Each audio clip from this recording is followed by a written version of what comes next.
I made a video a little over a week ago about how when we say we're sick of this, we're really sick of ourselves. We're sick of the internal environment with all the programmed beliefs and reactions that create this inner environment that doesn't feel good. But I took it down almost immediately because I realized that the phrasing of it was still ego identified, and I wanted to make sure that I was really clear about this. So there's kind of two parts to this. The first part is that when we say, I'm sick of this,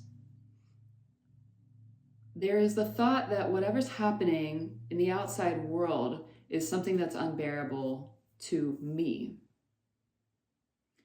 And what's really happening is that there are thoughts that are resisting what's happening outside. And then there's an accompanying feeling, which feels bad to us. And then it compounds on itself. We say, oh, that this thing makes me feel bad. And so I really want to avoid this thing. And so we just keep trying to resist what's happening in this moment. And what's happening in this moment cannot be changed. I mean, this exact moment cannot be changed. So it's pointless and insane to want something different than what is already here before your very eyes. There's no sense to it. There's no changing it. There's no point in entertaining the thought and giving your power to it. And when you investigate your thoughts, you will notice that there is a giving your power to the thought. The thought occurs, you buy into the thought, there's a feeling, there's a sensation in the body, and then it cycles like that. And you'll notice as well that when you give less power to the thoughts, the feelings, the sensations that are there will start to release. And by give less power, I just mean don't buy into them. A thought occurs, and then you say, is that really true? I don't know. I can't verify it. That's kind of the entry point to that. And then eventually you can say, well, no, it's not true. I can see that that's not true. And when you don't buy into your thoughts, they no longer impact you. And you'll notice that in a very real way in your body. The second aspect of this is that who you really are does not resist anything, can never be unhappiness, because it's happiness itself.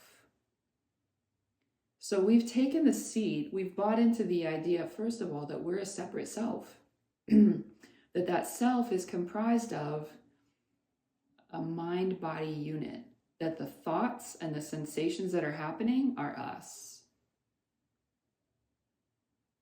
When we realize that they're not us, the power really diminishes in that. And when we can take the seat, when we can step back just a little bit from what's happening in front of us, we can take the seat of the observer. We can realize that we are that.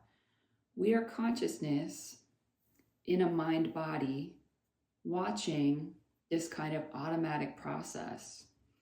Whatever has happened to the mind body, so it's all just this big kind of machine of cause and effect, all interplaying with itself. As long as you've bought into the idea that you are that, it's going to do exactly the most predictable thing. And so whatever's happened to you as a mind body is going to have a rather predictable response. And a good example of this is identifying with trauma. So if something traumatic that we deem traumatic has happened and we think it's happened to us, we will have a response that fits the kind of textbook. As soon as we realize that we're not that, we can then break from what are perceived to be human limitations. And when we do that, that's where you hear a lot of sort of spiritual teachers talking about becoming superhuman and going beyond limits, the perceived limits of mind and body. It's really that when you imagine that your body is really solid, the body's going to feel really solid. When you're open to going inward and questioning the solidity of the body, you'll notice it's not really there. This is a sensation being had by the mind, but when you go beyond the sensation, you'll notice the solidity kind of falls away. And maybe only for a moment before you get maybe scared and come right back. But there's really nothing scary about seeing beyond this game. What we're doing here is just looking for the truth, the ultimate truth, rather than a relative truth that pertains to this virtual reality game that we're playing.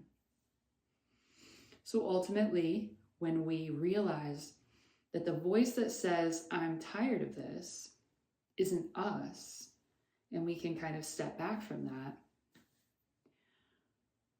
it becomes laughable. It becomes really funny. Like it's this simultaneous thing where the mind is doing this thing, and then, or the mind appears to be doing the thing. And then right away we realize, we see from back here that it's doing this and that it doesn't have to affect us. And it's hilarious. It's hysterical. So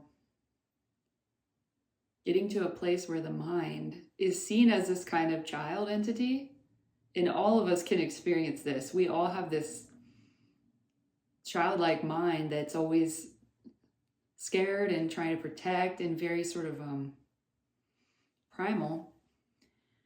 And this has taken away from our capacity to love, which is our natural state. If we just didn't buy into all these things, it would all be love and joy and clarity and intuition. And when you see how easy it is to switch places and how it's been there this whole time for you to realize, that is the ultimate cosmic joke. That's why the Buddha is seen as laughing so hard. And that's why some spiritual teachers and sages are seen as eccentric or crazy, because they are so differing from the perceived human capacity for happiness. So their ultimate joy is seen as sort of eccentric or weird.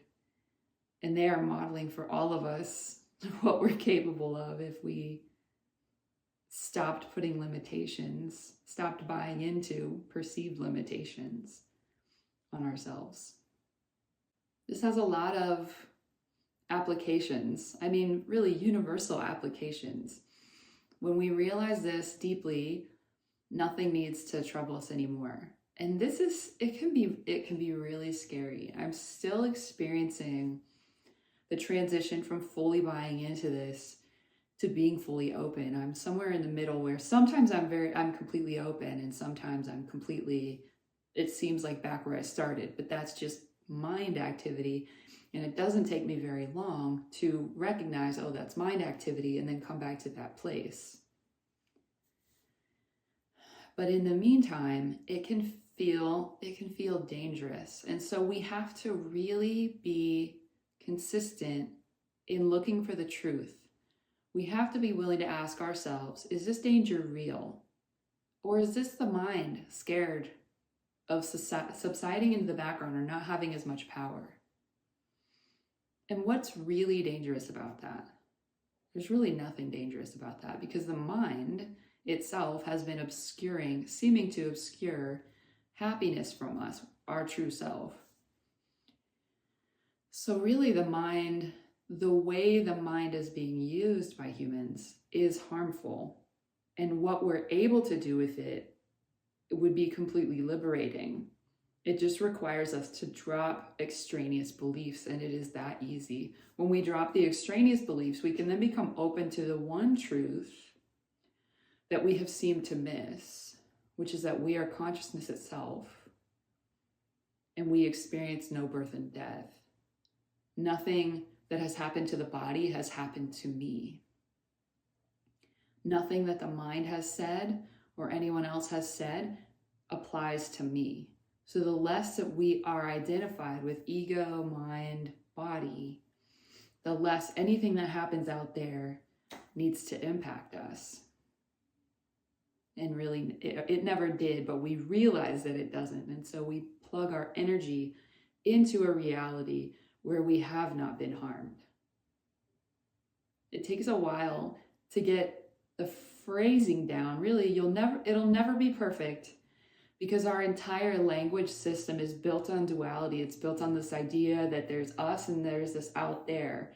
And so there isn't a great way to frame that. And our minds are finite, and so they're never fully going to pick this up. What we have to do is go beyond the mind. And that is where this can feel sort of dangerous.